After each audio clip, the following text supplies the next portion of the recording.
question that comes up on this problem, right, is, so here we estimated what we thought 3 represented. 3 was about -10.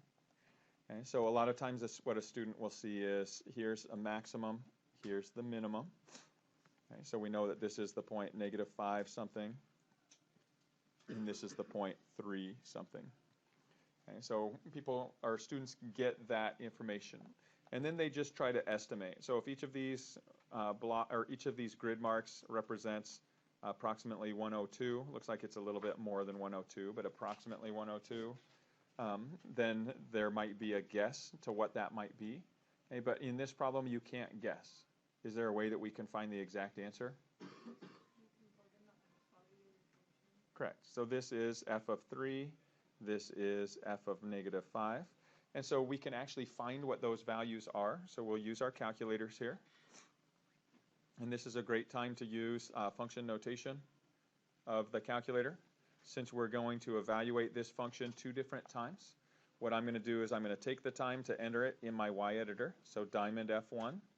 I'll go into my y editor, and I'm going to enter that whole equation.